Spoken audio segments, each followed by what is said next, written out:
Selamat siang dan salam sejahtera untuk kita semuanya. Ibu dan Bapak sekalian, warga kelompok Tami dimanapun Anda berada. Saat ini saya sedang berada di Batu 12, Tawau, Negeri Bagian Sabah, Malaysia, di mana saya berada di perkebunan kelapa sawit yang maha luas. Di sini terlihat di belakang kami banyak tanaman kelapa sawit yang umurnya kira-kira 50-60 tahun yang masih produktif dan dikelola dengan baik. Ibu dan Bapak sekalian, warga kelompok tani, saat ini kelapa sawit baru menjadi topik pembicaraan di tanah air terkait dengan tingginya harga CPO, di mana harga CPO di tanah air ini meningkat dengan tajam. Ada beberapa terkait dengan mafia barangkali, tapi itu tidak perlu kita bahas. Dan ada isu bahwa ternyata harga CPO lebih ditentukan oleh Malaysia daripada di Indonesia. Kita tidak akan bahas itu, tetapi yang pasti saya ingin cerita banyak tentang kaitannya dengan tanaman kelapa sawit ini. Di Indonesia, tanaman kelapa sawit merupakan produk terbesar di dunia. Kalau tidak salah, itu sekitar 44,5 juta ton. Luar biasa. Sedangkan di Malaysia coba dibandingkan, kira-kira hanya 18,7 ton per tahun. Luas tanaman pun di Indonesia itu ada sekitar 15,1 juta hektar. Sedangkan di Malaysia mungkin cuma 5,35 juta hektar. Pertumbuhan peningkatan produksi setiap tahun di Indonesia itu sekitar 3,5% per tahun. Sedangkan di Malaysia itu 0,95% per tahun.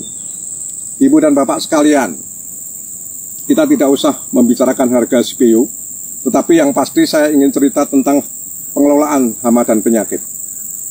Hama dan penyakit tumbuhan terkait dengan kelapa sawit yang ada di Malaysia ini tidak banyak dipermasalahkan terkait dengan eksplosif hama tertentu maupun penyakit tertentu yang berhubungan dengan produksi kelapa sawit. Yang ada adalah justru bencana alam yang terkait dengan banjir. Di Malaysia ini banjir yang melanda ladang tanaman kelapa sawit ini menjadi luar biasa penting karena dapat menurunkan kualitas dari produk kelapa sawit itu sendiri. Sedangkan di Indonesia luar biasa banyak terekspos beberapa kaitannya dengan hama penyakit.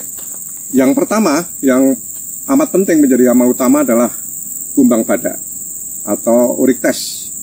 Kumbang badak ini di Indonesia luasan serangannya itu mencapai ribuan hektar. Gila, ada 23.000 hektar tahun terakhir itu dilaporkan. Penurunan produksi ini luar biasa yang disebabkan oleh hama penyakit. Kemudian hama penyakit yang kedua yang penting adalah ulat api atau parasa atau sitara. Itu ulat api juga luasannya lumayan besar. Ada 1.000 hektar di tanah air dilaporkan pada tahun 2021 atau 2020 yang kemarin. Kemudian hama utama yang lain adalah busuk batang. Busuk batang ini, walaupun luasan serangannya kira-kira hanya 400, itu maha dahsyat. Penurunan produksi yang diakibatkan oleh kumbang api dan pengendaliannya pun menjadi amat sangat sulit.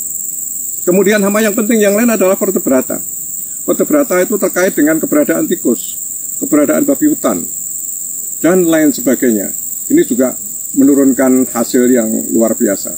Nah, sebaran serangan hama penyakit di Indonesia inilah yang menjadi perhatian, antara lain yaitu di Aceh, kemudian sampai ke Jambi, kemudian ke Kalimantan Selatan, Kalimantan Utara, Kepulauan Riau, kemudian Sulawesi Selatan, Sulawesi Utara, dan lain sebagainya. Hampir menyeluruh, merambah kemana-mana.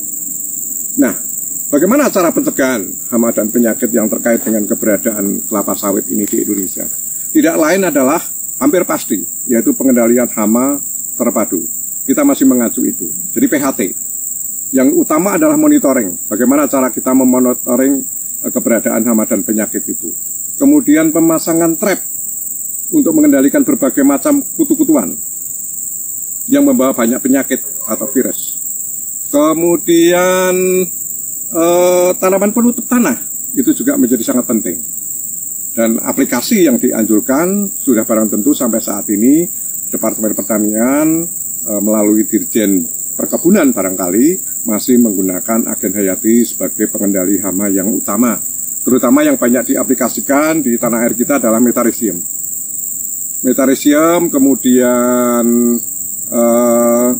ada juga secara tradisional masyarakat petani banyak menggunakan kapur barus untuk menghilangkan hama dan pembawa penyakit atau serangga pembawa penyakit. Kemudian yang terakhir sudah barang tentu apa boleh buat, kalau dikendalikan dengan cara hayati tidak bisa, ya harus dengan insektisida.